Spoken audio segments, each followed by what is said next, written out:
Supreme court نے کا election commission of Pakistan کو آج ہی ملک میں عام انتخابات کی تاریخ کا اعلان کرنے کا حکم دے دیا۔ تفصیلات کے مطابق چیف جسٹس قاضی فائز عیسیٰ نے انتخابات کیس میں آج کی سماعت کا حکم نامہ لکھواتے ہوئے الیکشن کمیشن کو آج ہی صدر پاکستان سے مشاورت کے بعد انتخابات کی تاریخ کا اعلان کرنے کا حکم دیا اور قرار دیا ہے کہ الیکشن کمیشن صدر سے مشاورت کے بعد آج ہی انتخابات کی تاریخ کا اعلان کرے۔ انتخابات کی تاریخ کے اعلان پر کل تک ہر صورت آگاہ کیا جائے۔ الیکشن کی جو بھی تاریخ طے کی جائے پر سب کے دستخط ہوں تاکہ کوئی مکر نہ جائے۔ جو بھی تاریخ دیں اس میں تبدیلی نہیں ہوگی۔ کسی بھی حالات میں انتخابات کی تاریخ میں توسیع کی درخواست نہیں لیں گے۔ جو تاریخ دی جائے گی اس پر عمل درآمد کرنا ہوگا۔ سپریم کورٹ بغیر کسی بحث کے انتخابات کا انعقاد چاہتی ہے۔ عدالتی حکم کی تصدیق شدہ نقول صدر مملکت، الیکشن کمیشن اور اٹارنی جنرل کو فراہم کر دی جائیں۔ سپریم کورٹ کا الیکشن کمیشن کو آج ہی عام انتخابات کی تاریخ کا اعلان کرنے کا حکم۔ جو بھی تاریخ طے کی جائے اس پر سب کے دستخط ہوں تاکہ کوئی مکر نہ جائے۔ جو بھی تاریخ دیں اس میں تبدیلی نہیں ہوگی۔ کسی بھی حالات میں انتخابات کی تاریخ میں توسیع کی درخواست نہیں لیں گے۔ بتایا گیا ہے کہ سپریم کورٹ میں ملک میں 90 روز میں عام انتخابات کے حوالے سے کیس کی سماعت ہوئی۔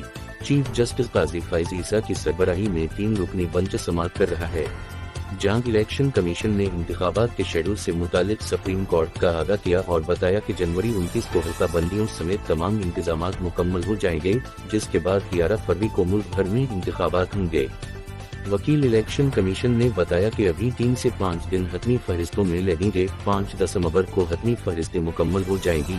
5 دسمبر سے 54 دن گنے تو جنوری 29 بنتی ہے۔ انتخابات میں عوام کی آسانی کے لیے اتوار چن رہے تھے۔ 4 فروری کو پہلا اتوار بنتا ہے اور دوسرا اتوار فروری 11 کر بنتا ہے۔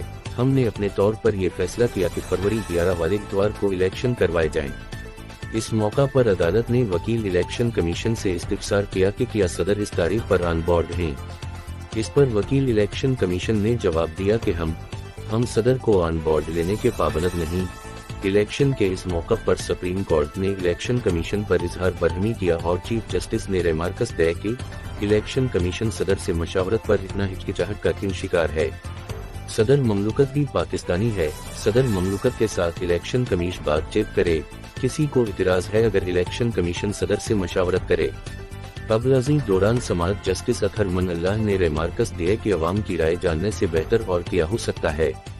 چیف جسٹس نے پریس ٹرسٹ آف انڈیا وکیل سے مکالمے میں کہا کہ اب آپ صرف انتخابات چاہتے ہیں۔ وکیل علی ظفر نے کہا کہ جی ہم انتخابات چاہتے ہیں۔ چیف جسٹس نے ریمارکس دیا کہ کیا اس کی کوئی مخالفت کرے گا؟ میرا نہیں خیال کوئی مخالفت کرے گا۔ چیف جسٹس نے اٹارنی جنرل سے استفسار کیا کہ کیا آپ مخالفت کریں گے، جس پر اٹارنی جنرل نے انکار میں جواب دیا۔ بعد ازاں سپریم کورٹ نے انتخابات کیس کی سماعت کل تک ملتوی کر دی۔